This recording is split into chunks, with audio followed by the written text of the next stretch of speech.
Herkese merhaba, kanalıma hoş geldiniz. Bu videoda 3 renkten kalpli crop nasıl örülür onu anlatacağım. Kırmızı, açık pembe, yavru ağzı gibi ve şeker pembesi kullanacağım. 3,5 milimetrelik tığım var. İpinize uygun tığ seçebilirsiniz. Kırmızıyla 35 tane zincir çekerek örgüme başlayacağım. Parmağımı doladım. Bir tane düğüm yaptım. 35 tane zincir çekiyorum.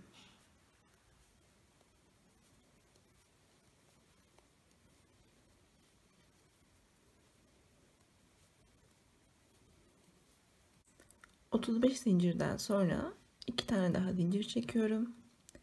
1, 2, 3 ve 4. Dördüncünün içine batarak ikili trabzan yapıyorum. Bu benim ilk trabzanım. Toplamda 14 tane ikili trabzan yapıyorum.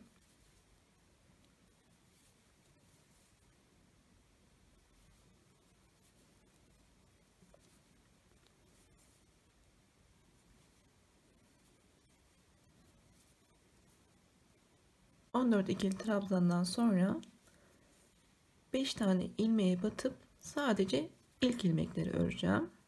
İlkine battım, birincisini ördüm, tığımla topluyorum. İkincisine battım, ilkini ördüm,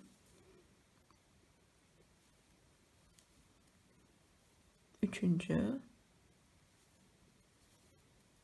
dördüncü ve beşinci. Tığımla toplam 6 tane ilmeğim oldu. 6'sını birlikte ördüm. Geri kalan 14 ilmeğe ikili trabzan yapıyorum.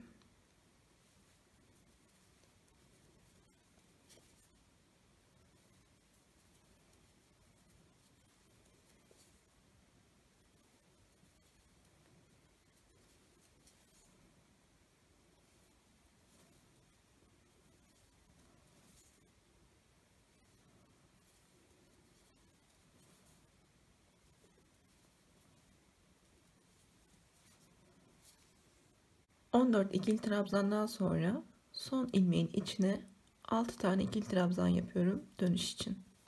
1, 2, 3, 4, 5 ve 6. Dönüşü sağlamış oldum. 15 tane ikili trabzan yapıyorum. Karşılıklı denk gelen ilmekleri.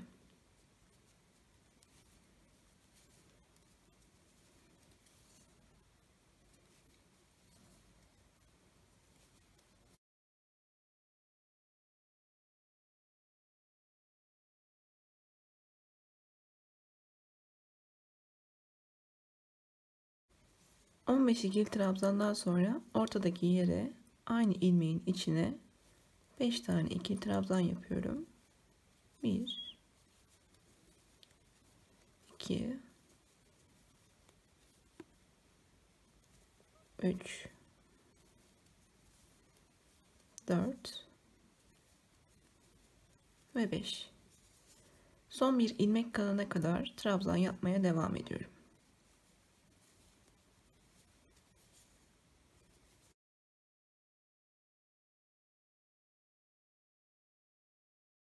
Zincir noktasına kadar geldim.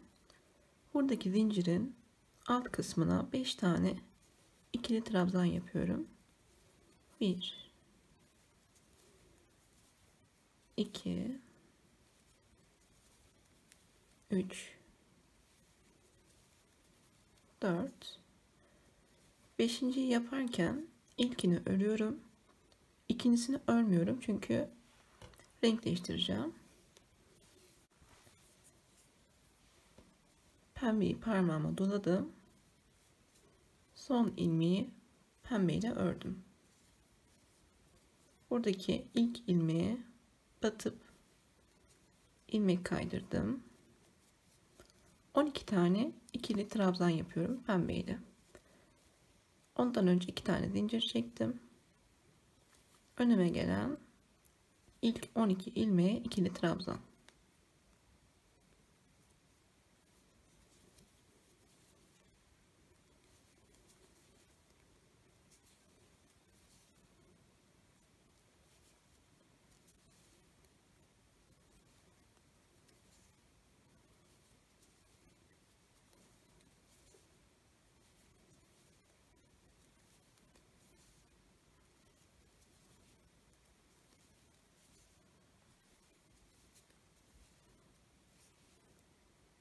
On iki ilmekten sonra tekrar ilmek topluyorum.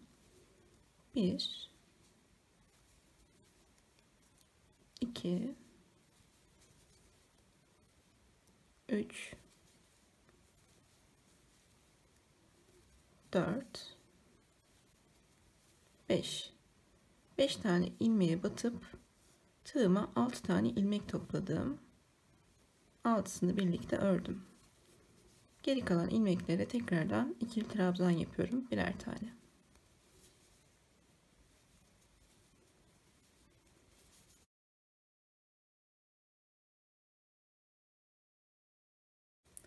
Dönüş yaptığım noktaya geldiğimde buradaki 5 tane ilmeğin tepesine çift ikili trabzan yapıyorum.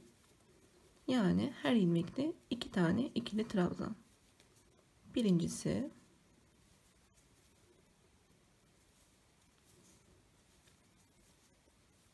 ikincisi,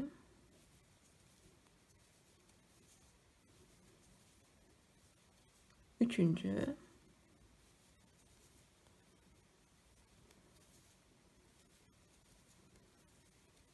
dördüncü,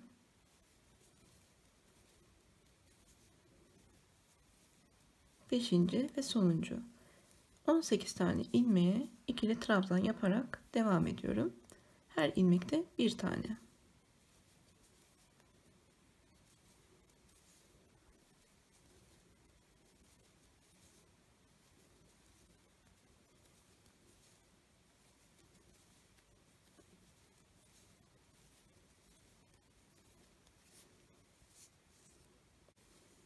Tekrar artış noktasındayım.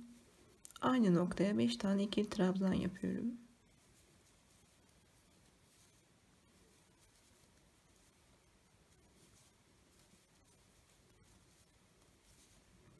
Beşinciyi de yaptım. 18 tane ikili trabzan yaparak sıramı bitiriyorum.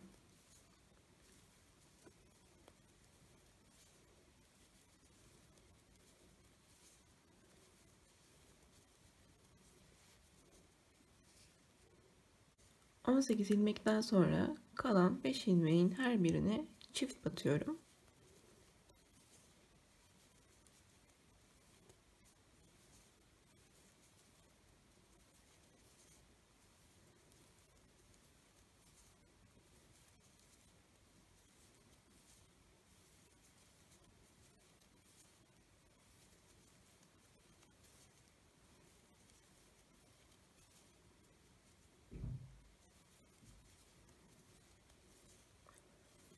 Sonuncu ikili trabzanı yaparken yine renk değişikliği yapacağım için diğer rengimle örüyorum.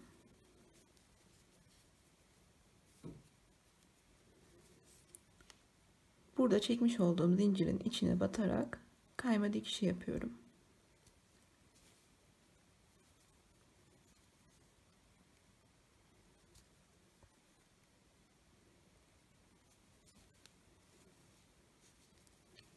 İki zincir. Önüme gelen 10 tane ilmeğin tepesine ikili trabzan yapıyorum.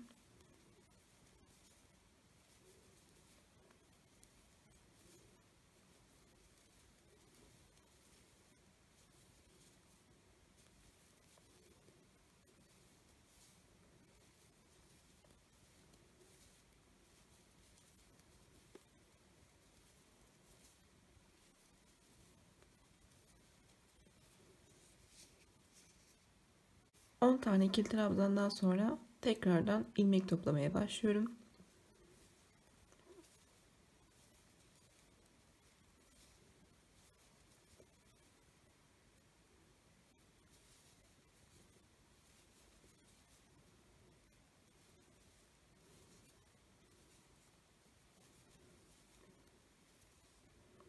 Tığımda 6 tane ilmek var. Hepsini birlikte ördüm.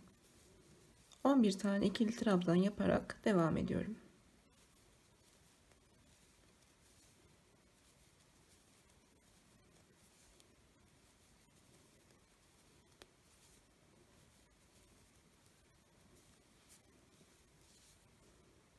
On bir trabzandan sonra bir tane çift yapıyorum. Bir tane tek. Bunu 4 kere daha tekrarlıyorum. Toplamda 5 tane olacak. Bir tane çift, bir tane tek.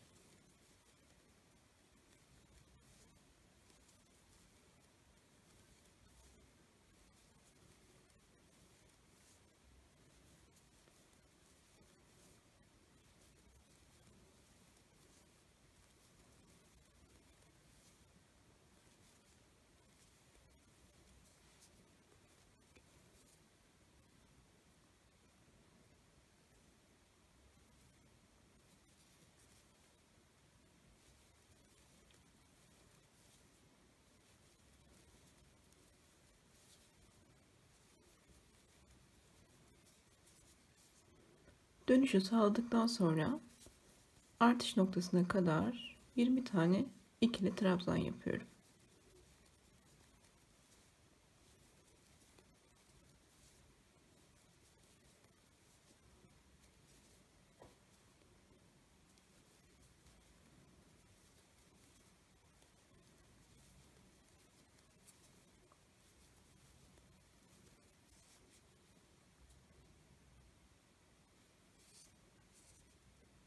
Artış noktasına kadar geldim.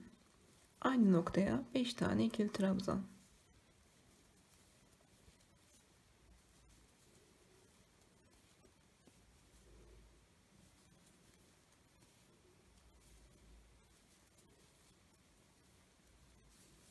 Dönüş noktasına kadar 20 tane ikili trabzanla sırayı devam ettiriyorum.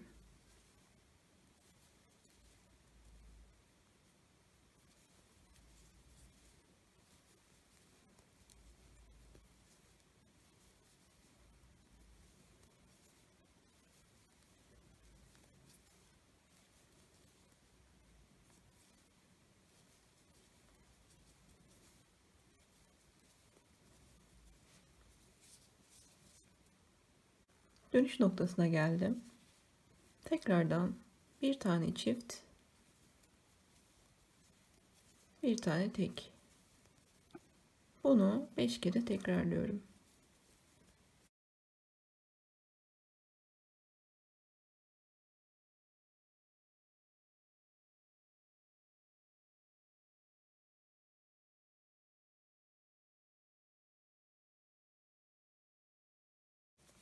Son ilmeğimi yaparken renk değiştireceğim için sonuncuyu kırmızı ile örüyorum. Buradaki başlangıç zincirimin içine battım. İlmek kaydırdım ve örgümü kapatmış oldum.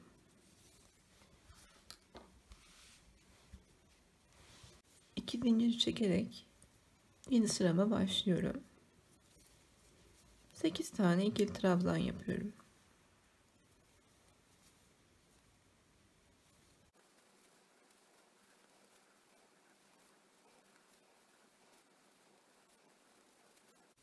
Tekrar ilmek toplamaya başlıyorum. Tığımda 6 tane ilmek olacak.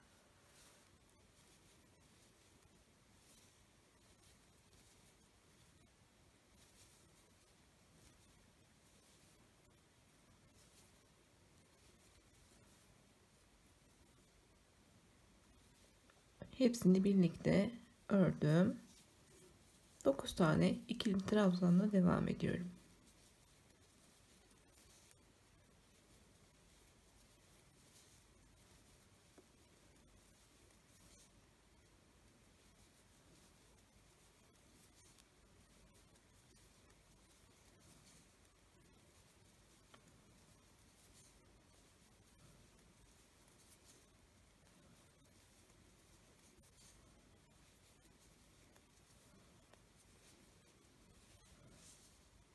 Dönüş noktasına geldiğimde bir tane çift yapıyorum. 2 tane tek. Birincisi hemen yanına ikinci. Bunu 4 kere daha tekrarlıyorum.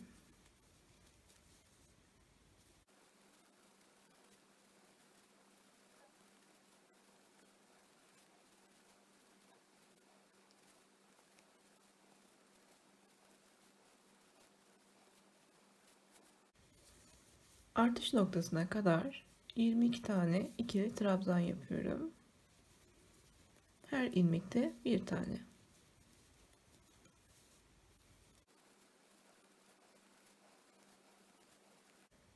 Artış noktasındayım. Aynı ilmeğe 5 tane ikili trabzan yapıyorum.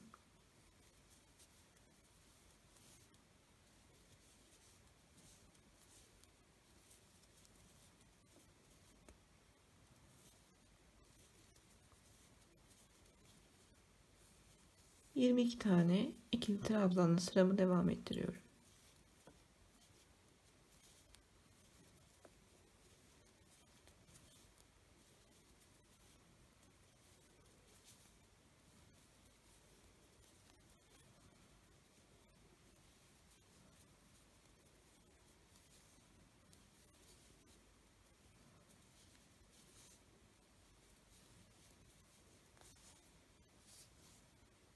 Dönüş noktasına geldim. Tekrardan bir tane çift, 2 tane tek yapıyorum. Bunu 4 kere daha tekrarlıyorum.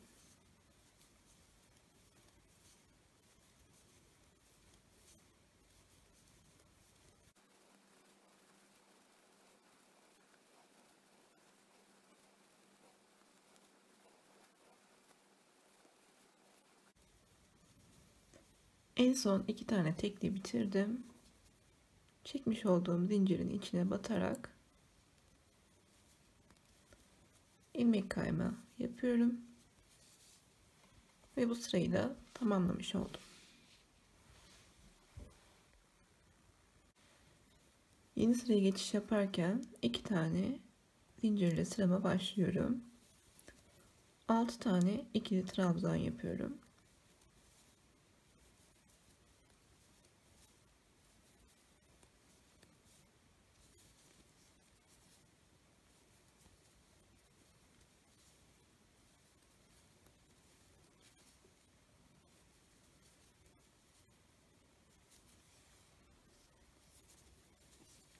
Tekrar ilmek topluyorum.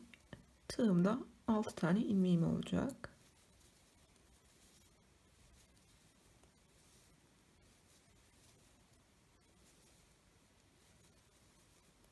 Beş tane ilmeğe battım. 6 ilmeğim var. Hepsini birlikte ördüm. 7 tane ikili trabzan yaparak sıramı devam ettiriyorum.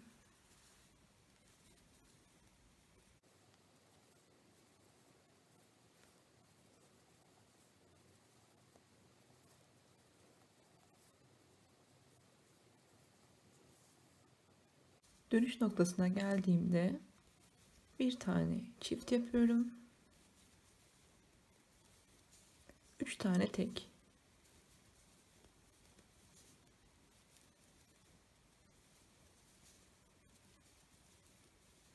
Bunu 4 kere daha tekrarlıyorum.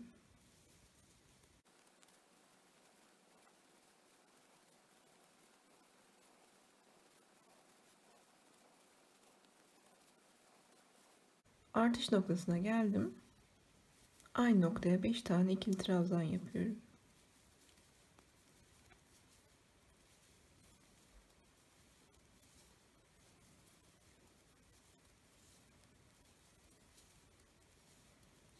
Dönüş noktasına kadar 24 tane ikili trabzanla sıramı devam ettiriyorum.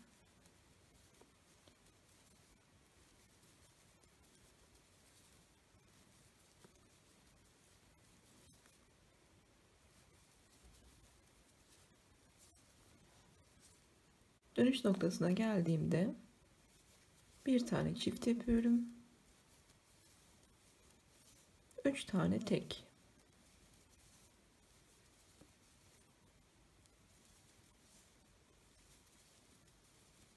Bunu 4 kere daha tekrarlıyorum.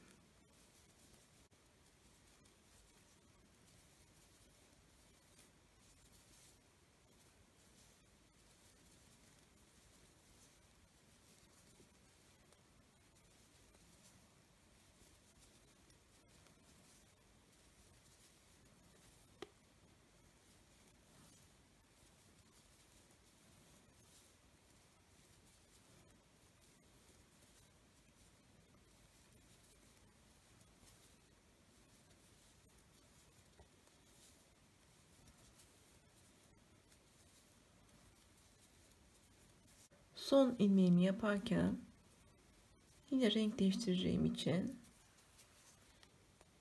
pembeyle ördüm. Zincirimin içine batarak ilmek kaydırdım. Sıramı kapatmış oldum. 2 zincir. 4 tane ikili trabzan yapıyorum.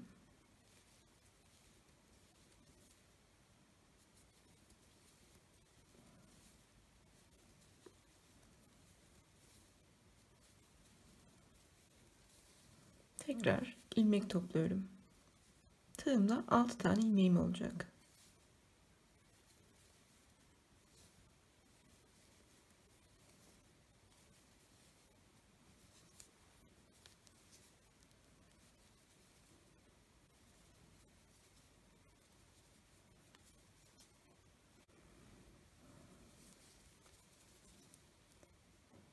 Beş tane ikili trabzan yapıyorum.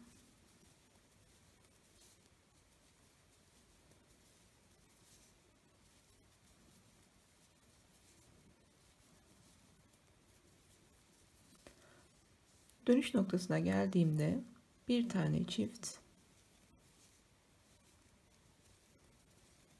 4 tane tek.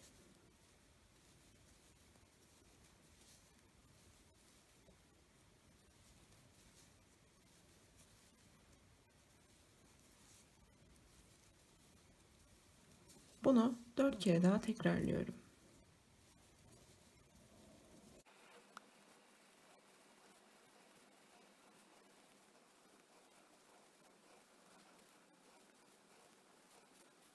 Dönüşü tamamladım. Artış noktasına kadar 26 tane ikili trabzan yapıyorum.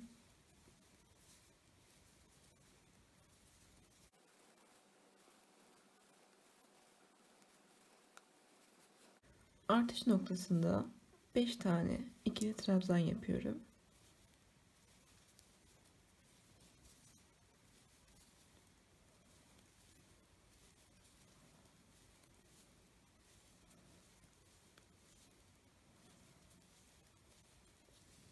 Dönüş noktasına kadar 26 tane ikili trabzanla devam ediyorum.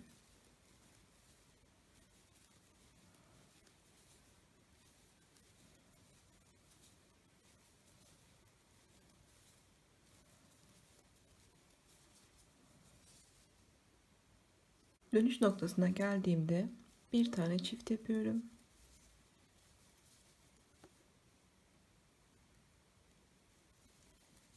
Dört tane tek.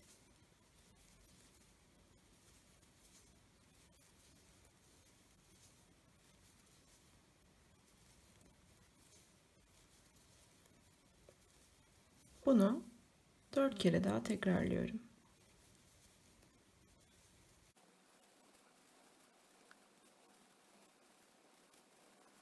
Son ilmeğime geldiğimde renk değiştireceğim. Tekrar kırmızıya geçiyorum. Zincire batarak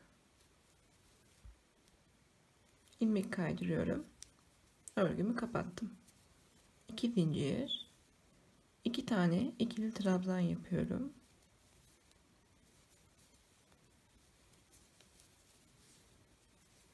Tığıma ilmek topluyorum.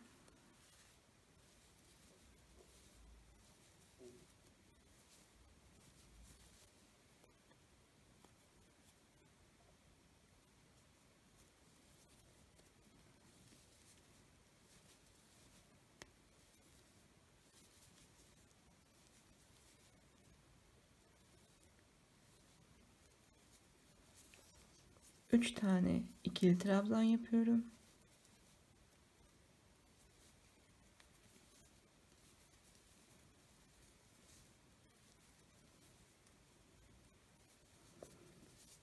Dönüş noktasına geldiğimde bir tane çift,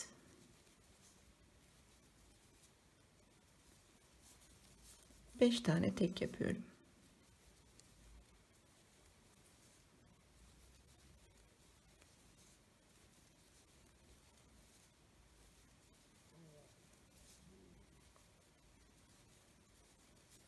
Bunu 4 kere daha tekrarlıyorum. Bir tane çift, 5 tane tek.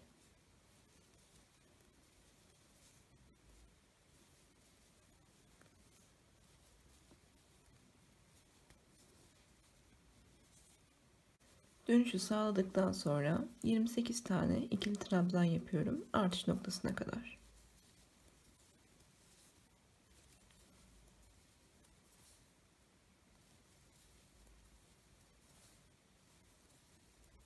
Artış noktasında 5 tane ikili trabzan yapıyorum.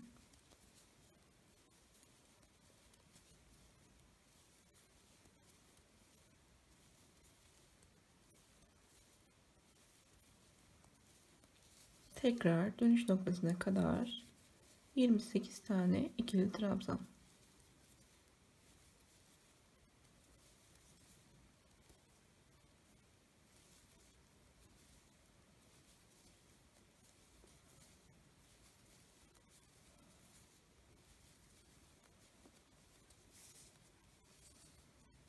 Dönüş noktasına geldiğimde bir tane çift, 5 tane tek yapıyorum.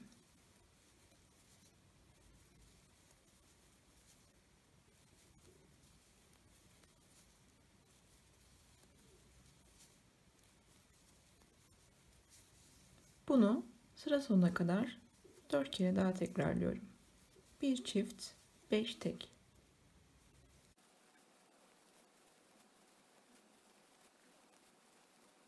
Son ilmeğimi yaparken ikincisini örmeden renk değiştireceğim için diğer rengimle ördüm. Yine zincirimin içine batarak örgümü kapattım. Bu sıranın da sonuna gelmiş olduk. Örgümüz bu şekilde görünüyor.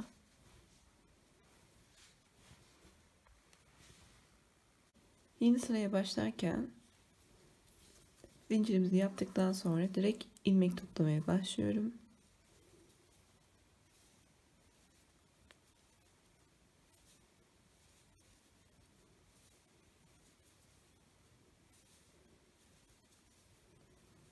Altı tane ilmeğimi birlikte ördüm. Bir tane ikili trabzan yapıyorum. Daha sonra dönüş için bir tane artış, 6 tane ikili trabzan.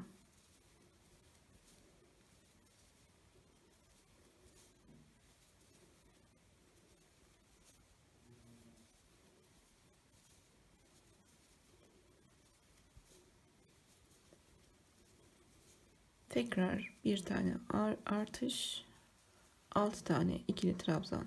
Bunu 4 kere daha tekrarlıyorum. Dönüşü sağladıktan sonra artış noktasına kadar 30 tane ikili trabzan yapıyorum.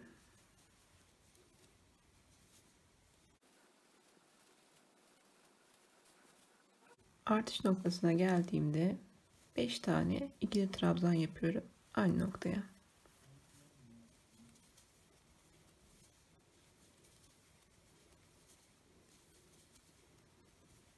Tekrar dönüş noktasına kadar 30 tane ikili trabzan.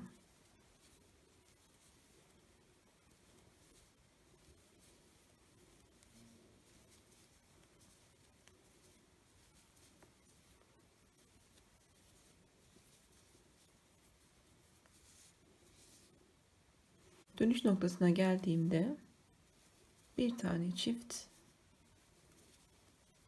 6 tane tek yapıyorum.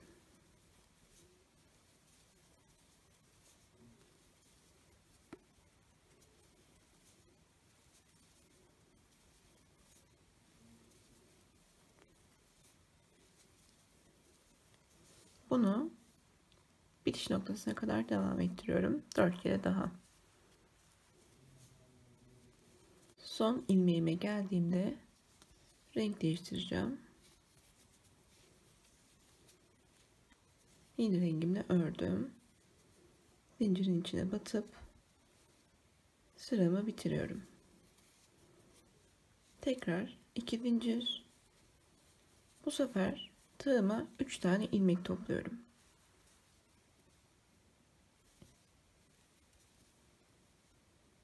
Üçünü birlikte ördüm. Bir tane çift, 7 tane tek. Bunu 4 kere tekrarlıyorum.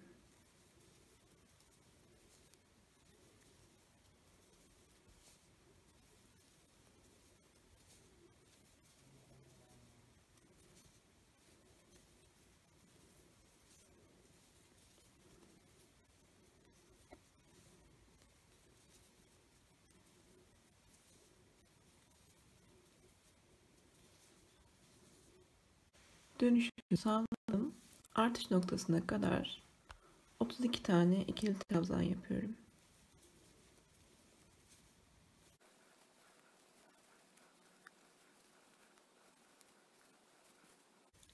Artış noktasına geldiğimde 5 tane ikili trabzan yapıyorum.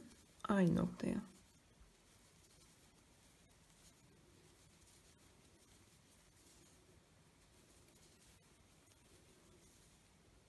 Tekrar dönüş noktasına kadar 32 tane ikili trabzan.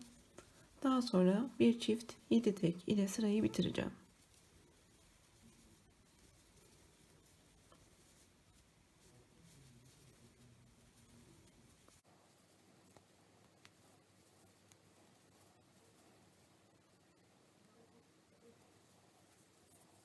Sıranın sonuna geldim. Zincirime batıp sıramı kapatıyorum. 2 tane zincir. İlk 10 ilmeğe bir tane ikili trabzan yapıyorum.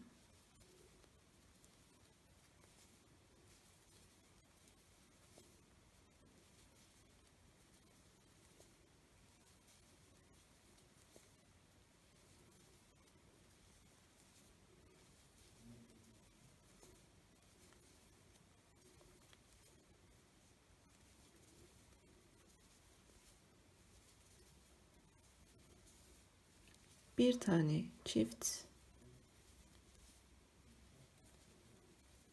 8 tane tek. Dönüş noktası boyunca bunu tekrarlıyorum.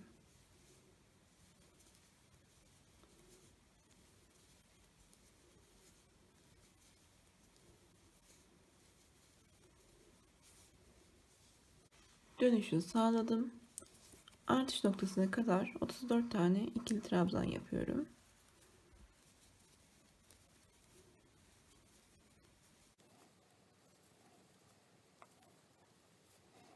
Artış noktasında 5 tane ikili trabzan yapıyorum.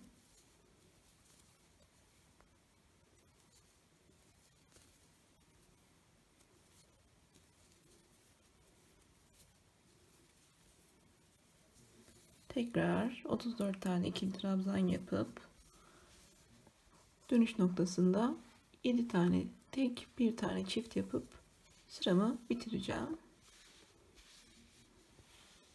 Dönüş noktasına geldim. Bir tane çift, 8 tane tek yapıyorum. Sıra sonuna geldiğimde rengimi değiştireceğim.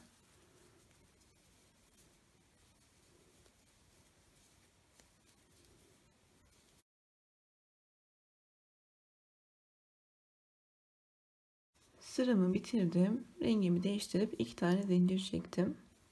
Bu sırada tekrardan ilmeğimi 6 tane, pardon, tığıma 6 tane ilmek topluyorum.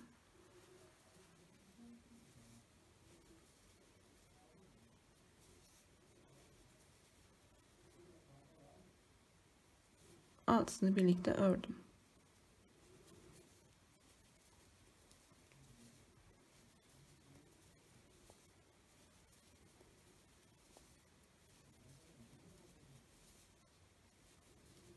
Beş tane ikili trabzan yaptım. Bir tane artış yapıyorum. Bu sırada 9 tane tek yapacağım. Bir tane çift.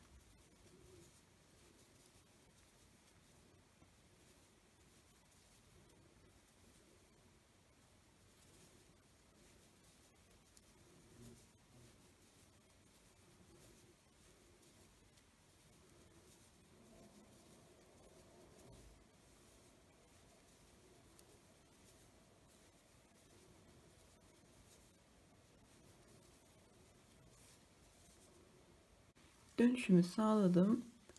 Artış noktasına kadar trabzanlarıma devam ediyorum.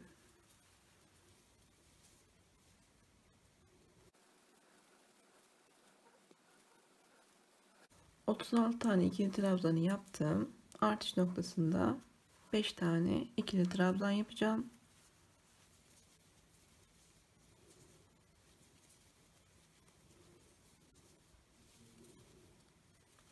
Tekrar 36 tane ikili trabzan yapıp bir çift 9 tek şeklinde sırayı bitireceğim.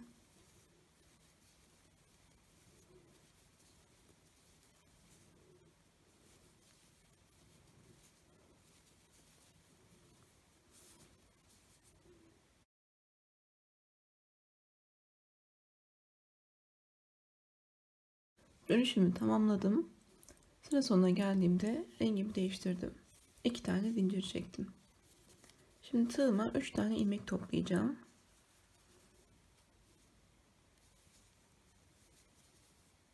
2 tane ilmeği battım. 3 ilmeği birlikte ördüm. 4 tane ikili trabzan yapıyorum.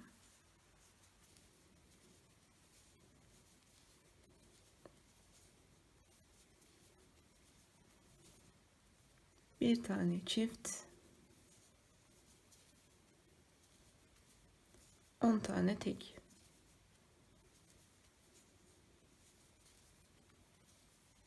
Dönüşü bu şekilde tamamlayacağım. Daha sonra trabzanlara devam edeceğiz.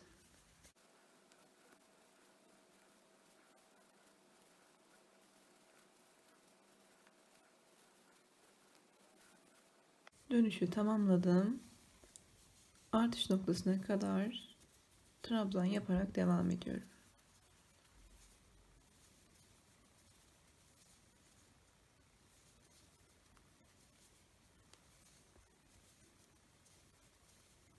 Artış noktasındayım. Aynı noktaya 5 tane ikili trabzan yapıyorum.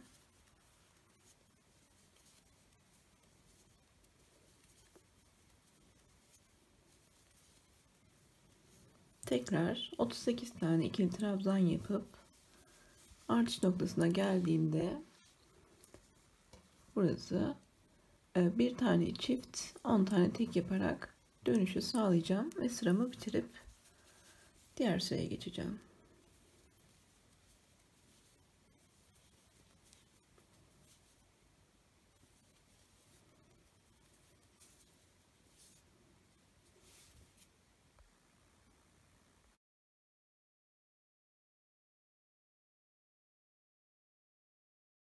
Büstlerin en son hali bu şekilde.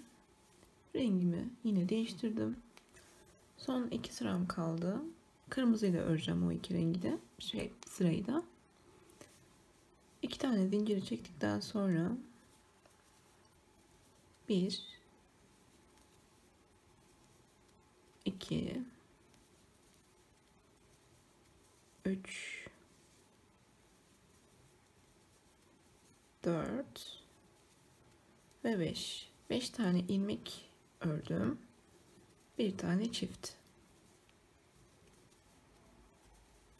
Tekrarladığımız gibi bir tane çift yaptıktan sonra 11 tane tek çift tek çift şeklinde 5 kere artırma yapacağım.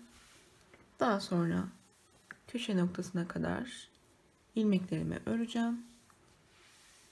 Köşe noktasında 5 tane ilmek artışını yapacağım.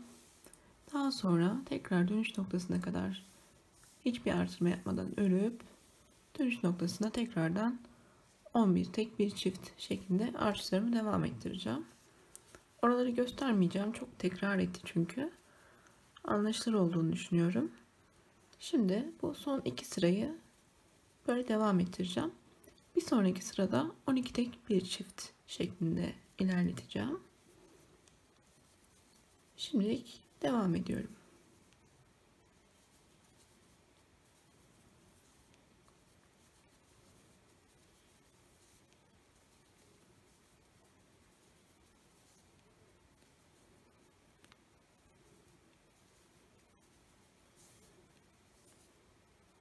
Son sıramda gittim.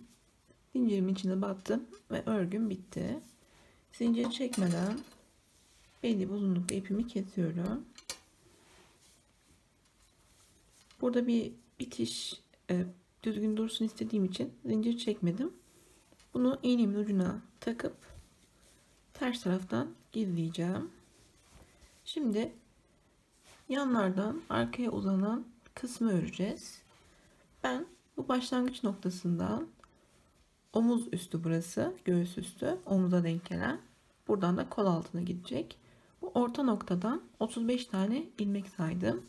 Buraya da 35 tane saydım. Merkez noktasından 17 santim. Daha dar veya geniş yapabilirsiniz istediğiniz açıklığa göre. Ben 17'şer santim yaptım. Buradan da 20 santim olana kadar ayırmayı planlıyorum. Bu kol altından çıkacak. Bu da bel kısmından çıkacak. Belli bir uzunlukta öreceğiz iki tarafta da. Bu ipleri gizleyeceğim. Şimdi iğneme takacağım ve iç kısımda yürüteceğim.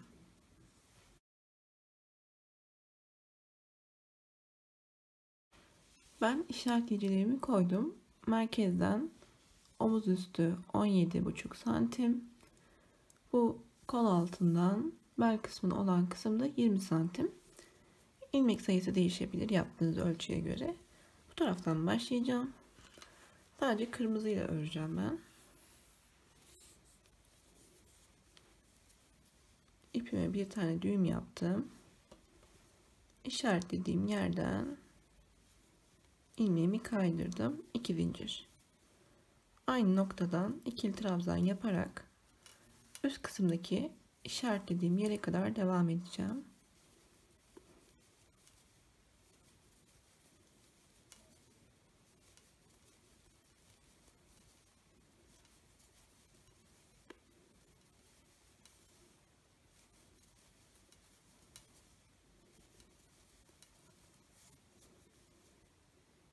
İşaretlediğim yere kadar devam ettim. Bir tane zincir, örgümü çevirdim. Sık iğne yapacağım. Tersinde sık iğne, düz kısmında ikili trabzan. Bu şekilde istediğim uzunluğa gelene kadar devam edeceğim. Bu sıra bittikten sonra 2 zincir çekeceğim ve sıra boyunca sadece ikili trabzan yapacağım. Ters kısmında ise sık iğne.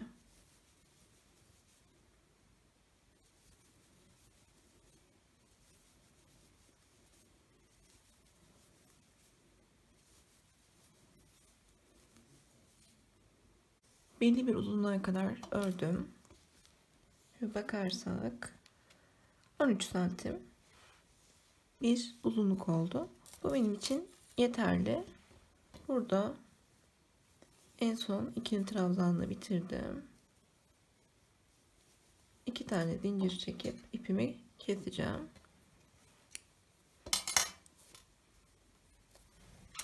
Bu kısımdan düz olması için üst kısımdan başlayıp alt kısma kadar öreceğim.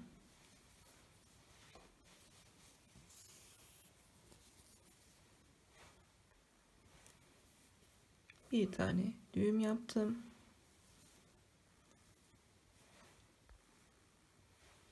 İşaretlediğim yere ipimi sabitliyorum. 2 zincir. Aynı noktaya trabzan yaparak diğer noktaya kadar devam ediyorum. Ters kısmında ise sık iğne yapacağım.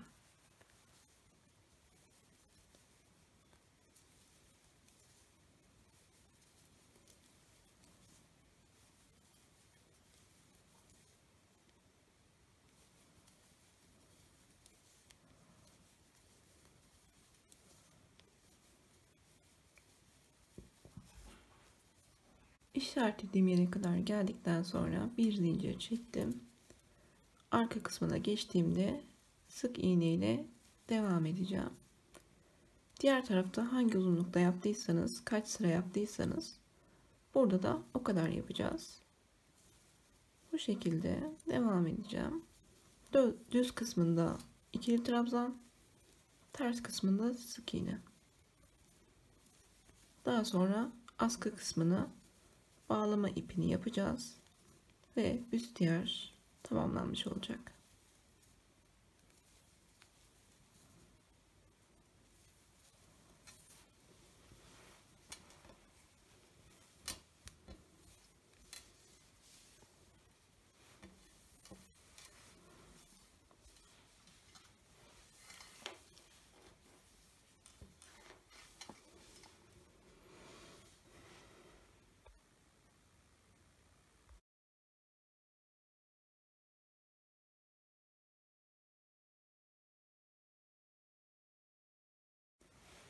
Büstiyerimin iki kısmını da tamamladım bu şekilde. Size hemen bir ölçü vereyim.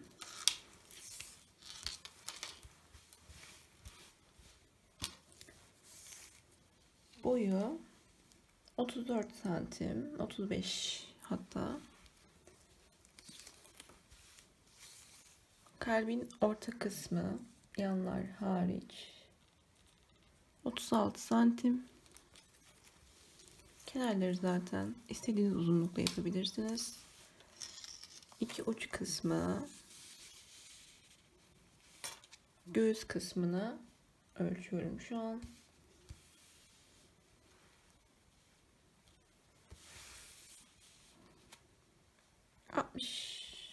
65, neredeyse 66 santim. S beden için ördüm zaten ben bunu. Ölçüler gayet ideal. Şimdi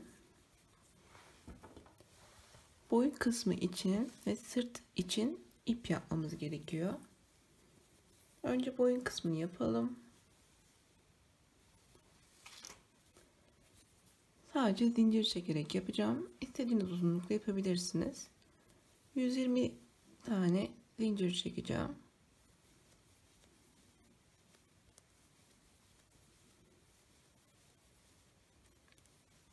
Garanti olsun isterseniz 150-160 zincir de çekebilirsiniz. Bu şekilde zincirlerimi çekiyorum. Zincirimi çektim. Kalbin orta kısmına batıp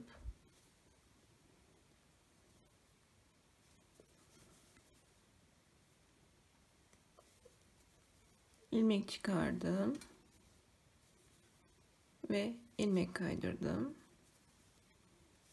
Bir kere daha kaydırdım ve burada kaç tane zincir çektiysek aynısını şimdi çekiyoruz. 120 ise 120, 150 ise 150.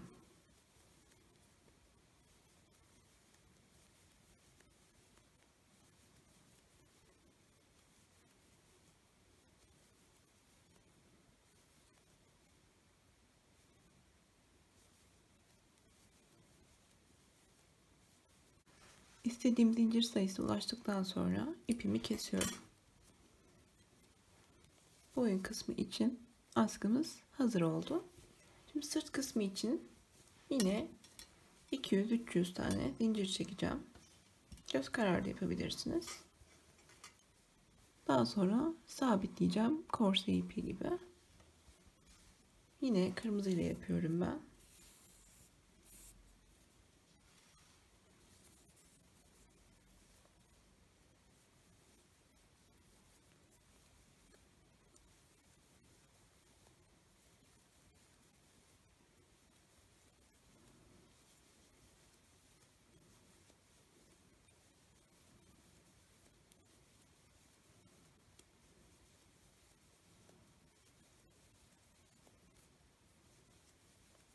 ...370 tane zincir çektim. İpimi kestim. Şimdi biraz uzun kestim ipi. Bunu iğneye geçireceğim. Ve korse kısmına sabitleyeceğim.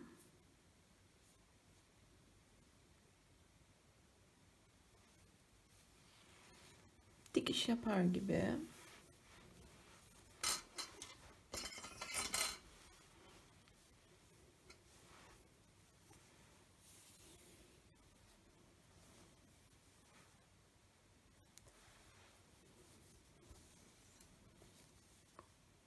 Bu zaten trabzanların arasında boşluklar oluyor.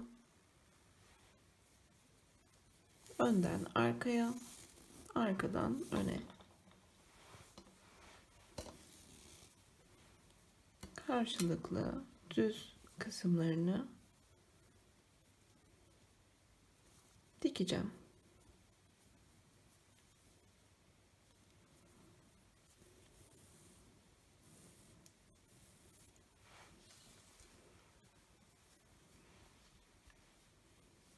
İlk kısmı düz yaptım. Sonraki kısımları çapraz şekilde ilerleteceğim. Zaten daha sonra korsemiz tamamlanmış olacak. Büstiyer, crop top, ne demek isterseniz. Karşısına denk gelen yere batıyorum. İğneyle zor geldi bana. Tığla yapacağım. Bu şekilde çapraz geçirip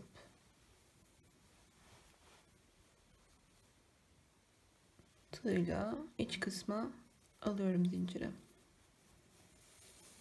Çapraz yerine düz de yapabilirsiniz.